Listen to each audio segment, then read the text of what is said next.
इंद्रियां मन बुद्धि के लगाव के बगैर अपना भोग स्वीकार नहीं करती। तो ऐसी प्रैक्टिस करनी है कि इंद्रियां संग में रहते हुए भी अपने विषय भोग को स्वीकार न करें, तो कोई भी पाप कर्म नहीं लग सकता।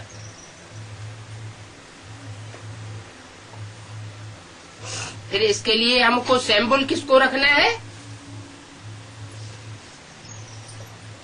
किसी को फॉलो करना होता है तो एक सैंबल रखा जाता है।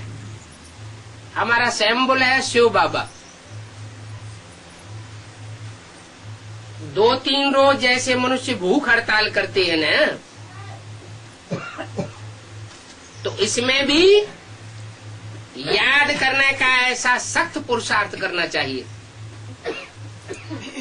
क्या? कि हमें किसी की याद न आए।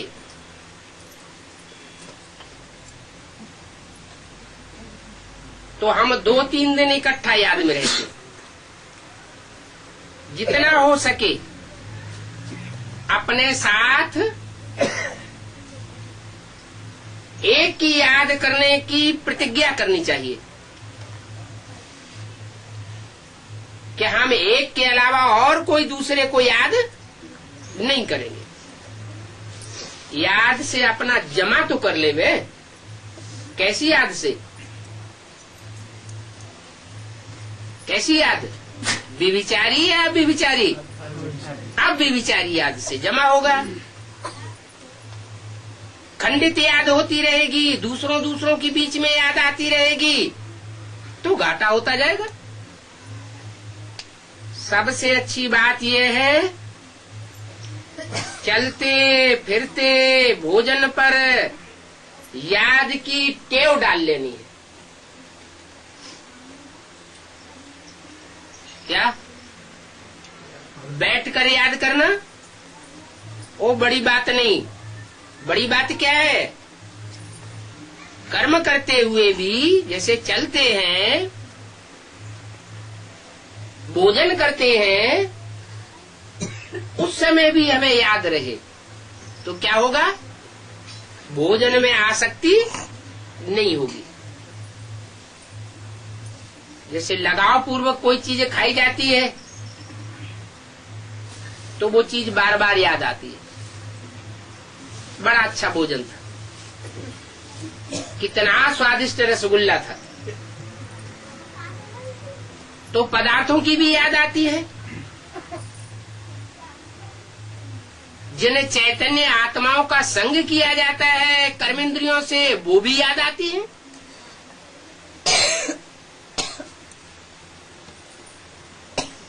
तो वो विविचारी याद है।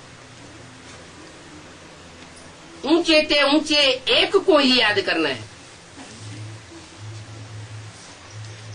तब अंतमते सुगति होगी। तो ऊंची ते ऊंची पद मिलेगा। अभी सबका अंतिम समय है, सबकी अंतमते सुगति होने वाली है। टाइम बहुत नजदीक आ चुका है।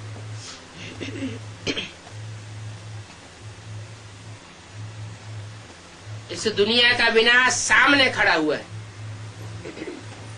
जैसे अर्जुन से गीता में भगवान ने कहा, ए अर्जुन, ये सब मरे पड़े।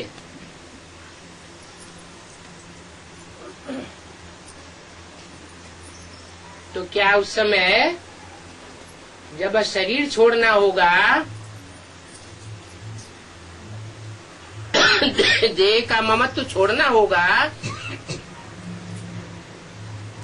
विनाश के टाइम पर क्या बैठ के याद करने का मौका मिलेगा? कोई जरूरी है कि चैन से वहां बैठ सकेंगे? चारों तरफ हाहाकार होगा, भाग दौड़ मचेगी, तो उस समय बैठ के याद करने का मौका मिलेगा क्या? नहीं मिलेगा। तो क्या प्रैक्टिस करनी चाहिए? कर्म करते, चलते फिरते, भोजन करते भी याद में रहना है, लेकिन एक की याद में रहना। याद की यात्रा से तुमको फायदे बहुत है। क्या क्या फायदा होगा? एक तो अब व्यभिचारी याद की प्रैक्टिस पड़ेगी। दूसरा, जितना जितना हम याद करेंगे उतना वायुमंडल शुद्ध होगा। याद के टाइम में हमारी आंखों से जो वाइब्रेशन निकलता है, जिन जिन आत्माओं पर, वस्तुओं पर वो वाइब्रेशन पड़ेगा, वो पदार्थ भी, वो आत्माएं भी पवित्र होती जाएंगी। जितना जितना हम अभी विचारी याद में रहेंगे, हमारे पाप कर्म भस्म होते जाएंगे। और जितने जितने हमारे पाप कर्म भस्म होंगे, उतना हम धर्मराज की सजाओं से बचेंगे।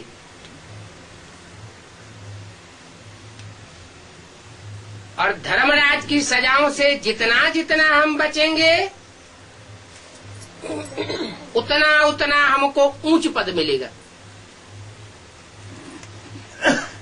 जन्म जन्मांतर के लिए ऊंचा पद बन जाएगा। तो याद से कितने फायदे हैं। कहते हैं योग बल से विश्व की बादशाही मिल सकती है।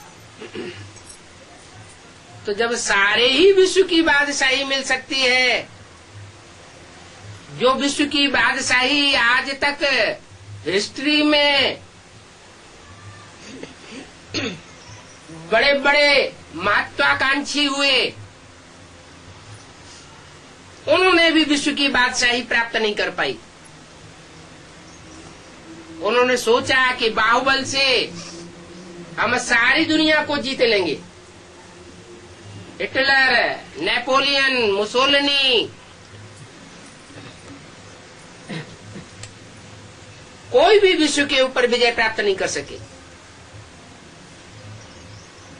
ऐसी विश्व की बादशाही योग बल से प्राप्त हो सकती है। तो योग बल से क्या नहीं प्राप्त हो सकता?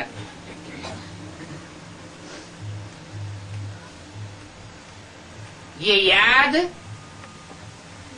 भगवान का सबसे बड़ा प्रसाद है, सबसे बड़ी देन है।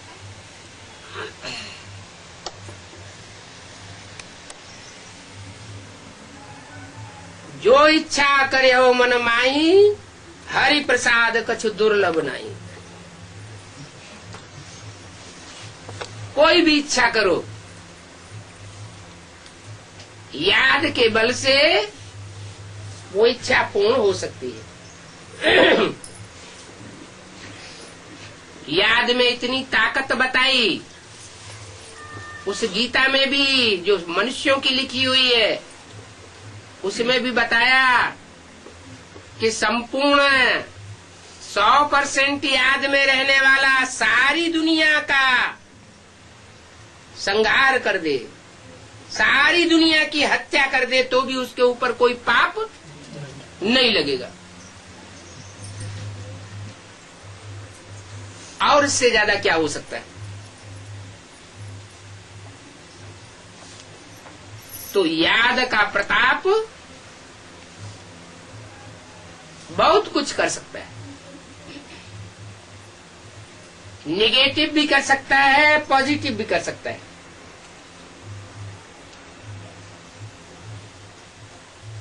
तुम तो विश्व को पवित्र बनाने के निमित्त बनते हो। क्या विश्व में जो विश्व धर्मों की, हर धर्म की जो आत्माएं हैं, उन 500-700 करोड़ मनुष्य आत्माओं को याद के बल से पवित्र बनाते हैं।